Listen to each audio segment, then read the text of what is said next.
Welcome to the best laptop so far video. This is for Q2. So these are all the best laptops that I've reviewed from Q1 to Q2. So not all the laptops that I reviewed this year, but just from Q1 to Q2. But this is an interesting time because we just got all these Snapdragon X Elite laptops. We've seen updates from AMD and their Strix Point products, but none of them have been reviewed yet. They're coming soon. And then Intel is set to release their lineup of laptops later on this year. So not everything has been released yet, but during this time period, there have been a few good picks.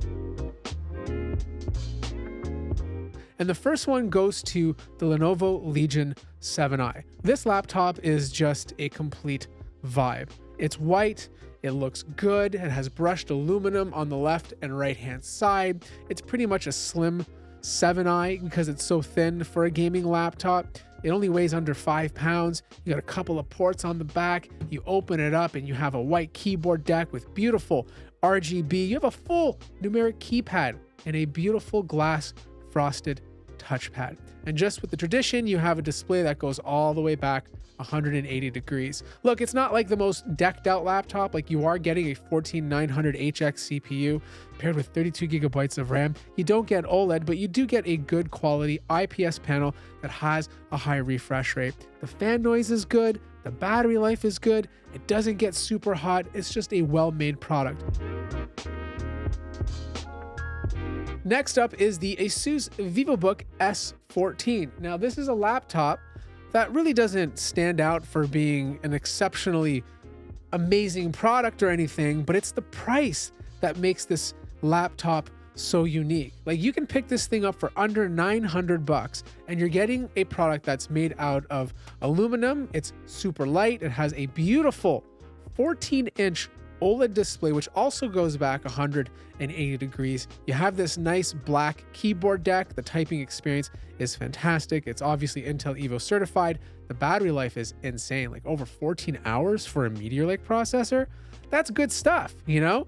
And then the processor inside of here is an Intel Core 9. So not only are you getting this crazy fast processor, good amount of storage and RAM, but you're also getting a beautiful OLED display, all for under $900. Now, we got top Snapdragon X Elite. I've reviewed about 4 Snapdragon laptops so far. They're all kind of unique in their own little ways, but the one thing they do very well compared to everything else out there is battery life. The battery life on these products are impeccable. The idle time just works, you know? Like, you close this thing, you walk away from it for a week, you come back, you lose a few percent. Like, you are not surprised with a dead battery like you are with Intel and AMD laptops. That's where these things excel. And if you live in a browser and you're using all ARM-based apps, you're going to absolutely love these things. But if you're using a lot of x86 apps, you may run into a few hiccups. Now, out of all the ones I reviewed, I think for the money, the best one is the Legion 7, the Slim 7.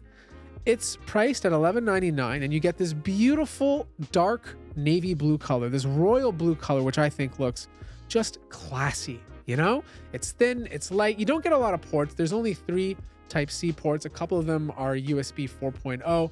You do have your power button on the side, but it's just a well-made laptop. It performs very fast considering it's using the 78 variant of the Snapdragon X Elite. The sound quality from the 4 speakers are fantastic. It has an OLED display. It doesn't get up to 120 hertz.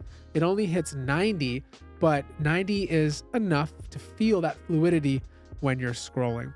Plus, because it's OLED, you get those beautiful deep dark blacks, and the typing experience with Lenovo's U-shaped keys just feels good. I think for the price point, this is the best one so far.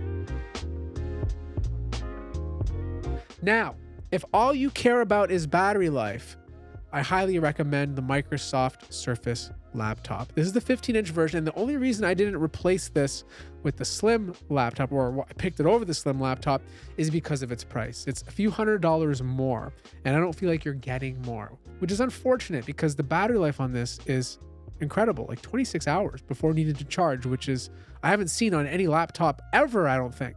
You have more ports, which is great, and then you have this beautiful design which just looks very good.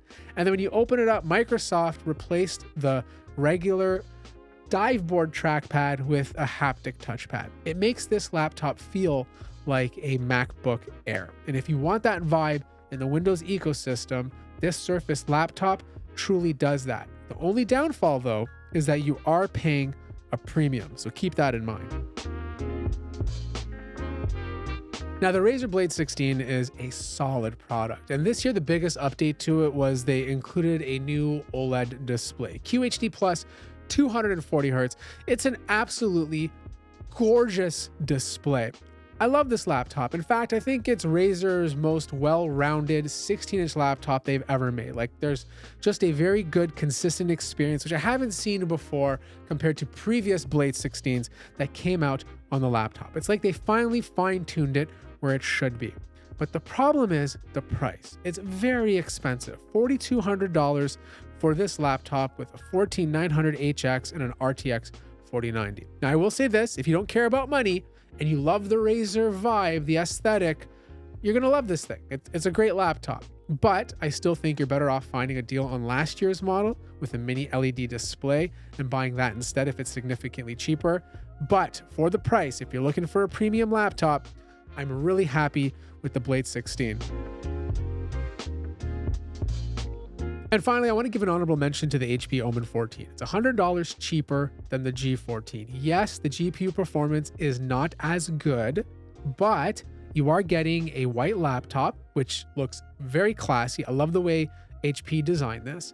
It has a beautiful keyboard with translucent keys. It's one of the quietest 14-inch gaming laptops that I have ever used. So if you don't mind taking a hit in terms of the GPU performance, but you still want a very beautiful 14-inch gaming laptop, I highly recommend it. Anyways, those are my top picks for Q2 2024 that I've personally reviewed. But my suggestion is if you're looking for a laptop and you can hold off, the end of this year is probably going to be the best time to buy because Strix Point reviews are coming out very soon. Lunar Lake is coming out towards the end of this year. And then finally, you'll have a bigger picture on choosing the best laptop for you. Links to everything will be below. Like the video if you liked it, subscribe if you haven't already, and I'll see you guys in the next one.